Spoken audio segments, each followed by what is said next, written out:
한국에 도와달라고 해놓고 막상 도와줬더니 역으로 뒤통수 치는 국가들이 많은데요. 하지만 이제 한국의 국제 위상이 달라져 그들은 큰 위기에 빠지고 말았다고 합니다. 어떤 일이 벌어지고 있는지 최근 관련 사안에 대해서 풀버전으로 살펴보도록 하겠습니다. 비즈니스가 되었든 국가 간의 외교가 되었든 똑같은 상황을 두고 다른 행동이 나온다면 분명 그것은 국가 간에 기분 나쁜 일이 될 수 있으며 그것은 지금까지 한국이 많이 당해온 것이었습니다. 그런데 이제 역으로 한국이 그것을 돌려주면서 역갑질 형태가 나오기 시작한 모습이 나왔는데요. 물론 그렇다고 해서 한국이 받은 것 같은 무례함이나 갑질의 형태를 되돌려줬다는 뜻은 아닙니다. 이는 실력과 비즈니스 논리, 정당한 과정 가운데 오히려 그런 일을 했던 이들이 무한해졌다는 뜻인데요. 게다가 이런 국가들은 한두 국가들 뿐만 아니라 다수의 국가가 포함되었다는 정황이 보이고 있습니다. 서방이나 유럽 강대국들은 애초에 동방의 한국에 대해서 약소국 취급한 지는 오래됐습니다. 현재 한국이 첨단 산업과 방산에서 치고 올라가 이만큼 인정받고 있는 것은 사실이지만 여전히 국제기구를 비롯해 국제사회에서 그들의 네트워크를 쉽게 뛰어넘기는 어렵다는 겁니다. 게다가 최근 방산 납품에 있어서도 독일을 비롯 다양한 유럽 국가들의 방해가 암암리에 있었고 그들은 유럽 영내 조달이라는 구호를 내세우며 한국에는 무상 지원을 강조하기도 했습니다. 게다가 서방은 물론이거니와 제3세계에서도 한국에 대한 취급은 다소 황당했는데요. 예를 들어 인도네시아를 생각해보면 같은 방산인데 국가에 따라 행동이 다름을 알 수 있습니다. 인도네시아는 한국의 FA50과 잠수함을 최초로 수입해준 국가이기에 고마운 나라이지만 사실상 그 이후의 행보는 한국의 큰 손해와 계약 번복이라는 최악의 모습으로 변했습니다. 하지만 그들은 같은 방산의 계약에서 한국과 서방에 보이는 태도가 분명히 달랐습니다.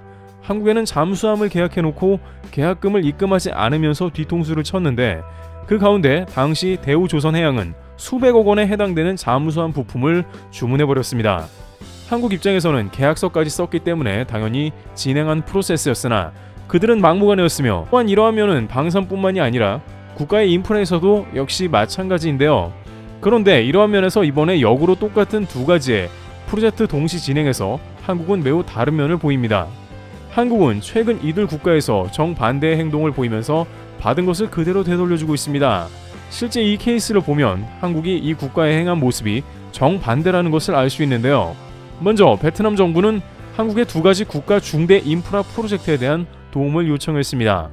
일단은 약 70조 원짜리 프로젝트로 한국이 고속철을 놔달라는 도움 요청이었습니다. 우선 베트남은 코로나 이후 경제가 회복되면서 그간 접었던 남북 고속철도 산업을 다시 꺼내 들었습니다. 특히 한국은 현재 호치민 도시철도 산업과 밀접하게 연관이 되어 있어 계획 관련 국가에 포함되어 있는데요. 실제 2009년 10월 교통부는 베트남 철도와 관련하여 7개의 한국 투자 컨소시엄이 35km 규모의 하노이 전철 건설에 나선 바 있으며 나짱과 호치민을 연결하는 철도 프로젝트에 21억 달러 규모의 BOT 계약을 체결하였다고 발표한 바 있습니다. 이처럼 한국은 10수년 전부터 관련이 깊었습니다. 특히 베트남에서는 삼성과 LG 등 대기업이 입주하고 국가의 GDP 25%를 책임지기 시작하자 이렇게 사회 전반의 인프라 건설에 적극 한국을 참여시키는 모습을 다방면에서 보여왔습니다. 한국이 베트남에 가장 많이 투자한 국가이다 보니 어쩌면 이런 면은 당연하기도 하다는 의견입니다. 게다가 박항서 감독의 한류 열풍 등 베트남에서 한국에 대한 긍정적인 이미지가 매우 높고 코로나 이후 베트남 관광청이 관광객을 모객했는데 한국 관광객이 가장 많이 들어오고 있다고 합니다. 또한 최근 노태문 삼성전자 사장이 판민친 총리를 만난 자리에서 30억 달러 투자 의향을 보이면서 삼성전자의 반도체 패키지 부분의 시설과 고용을 늘린다고 협의하며 더욱 고무적이 된 것입니다. 그런데 뜻밖의 전혀 상상하지 못한 상황이 최근 수년간 베트남과 한국 사이에 발생했는데요. 베트남 하노이시의 지하철 건설 프로젝트에 참여하던 현대건설이 공산 중단의 선언을 내린 것입니다. 이것은 2019년부터 하노이시가 현대건설에 제대로 건설 대금을 지급하지 않았기 때문인데요. 처음에는 이에 대해 업계에서는 현대건설이 이해가 가지 않는다는 의견이 대부분이었습니다. 왜냐하면 하노이 지하철 프로젝트는 지하철 3호선과 역사 4개를 짓는 것으로 현대는 2억 달러를 수주했고 2022년에 완공될 예정으로 규모나 예산면에서 그리 크지 않은 프로젝트라 지연될 이유가 없다는 것입니다. 지연해봤자 비용만 많이 들게 되므로 현대건설은 빠르게 건설을 끝내야 한다는 의견이 나온 것이죠. 그러나 현대건설이 건설 중단까지 선언한 것은 하노이시에서 대금 지급이 안 된 게 처음이 아니었으며 공사 지연 보상비로 약 900억 원을 청구하자 하노이 도시철도위원회는 100억이면 충분하다며 거절했습니다. 현대건설은 이 계약이 하노이시 당국과 맺은 계약이라 이런 상황은 상상도 못했다고 토로하고 있습니다. 뜻밖의 베트남의 건설 대금 발목이 잡혀 공기까지 대거 지연되어 공사 대금이 불어나 버린 것입니다. 관계자들에 따르면 현대건설이 괴로운 것은 이것이 단순 비용 문제에서 오는 원인도 아니고 정치적인 충돌과 주민들의 보상 문제, 이해관계 등 막상 뚜껑을 열어보니 너무 다양한 문제가 혼재되어 있어 베트남 공산당 당국이 차일피일 지연하면서 공사 대금이 막대하게 늘어나는 상황이라고 전하고 있습니다. 따라서 이번 베트남 정부에서 제안물이 77조 원짜리 고속 전철을 건설한다고 하더라도 한국에서 섣불리 이런 대형 사업을 진행하는 것이 위험하다는 진단을 내리고 있다는 것입니다. 그 다음 베트남에서는 또한 신공항을 건설해달라는 프로젝트였고 이 역시 8조 원 규모였는데요. 베트남의 항공 인프라 확장과 동시에 정부에서 추진하는 야심찬 국책 프로젝트임이 분명합니다. 실제 베트남은 코로나 이후 즉각 물류를 비롯해 관광사업 확장 등 신공항이 절실한 상황이기도 하기 때문에 이는 사업을 추진하는 일부 국가들이 군침을 흘릴 수도 있는 대형 프로젝트라는 평가가 잇따르고 있습니다. 한국은 현재 전 세계 다양한 신공항을 수주하면서 대단히 공사를 진행하고 있는 상황이기도 합니다. 특히 한국의 신공항 프로젝트 중에 페루의 친체로 신공항 건설 방향은 베트남 구미를 당기기에 충분한데요. 한국은 페루의 세계 7대 불가사의인 마추픽추 관문인 친체로 공항을 건설함과 동시에 인근의 스마트시티를 동시에 추진하면서 공항과 도시를 함께 발전시키는 프로젝트에 들어갔다는 겁니다. 안 그래도 베트남 당국은 한국의 신도시 건설 기술을 도입해 다양한 프로젝트가 이미 진행된 바 있습니다. 그러다 보니 베트남 신공항에서 한국의 기업들이 러브콜을 받고 있는 것은 당연한 맥락이기도 합니다. 여기에 앞서 언급된 한국의 공항 운항 능력은 전 세계에서 최고로 여겨지고 있습니다. 쿠웨이트, 튀르키예 등 중동 최고 규모의 공항이 오픈할 때마다 한국이 컨설팅에 참여하기도 했으며 쿠웨이트 국왕은 제4터미널 준공식에서 직접 나와 인천공항의 노하우가 이식됨을 자랑스럽게 여기며 한국이 세계 최고의 공항으로 거듭나게 하는 것을 의심치 않는다며 극찬하기도 했습니다. 베트남에서도 더욱 한국에 대해서 러브콜을 보내고 있는 것은 바로 이 공기를 지키는 점입니다. 50억 달러, 약 6조 원 이상이 투입되는 대규모 국책사업에 지연은 허용되지 않기 때문입니다. 정확한 기간에 공사를 마치는 것이 경쟁력이며 중요한 것은 이제 준비가 됐다는 이야기입니다.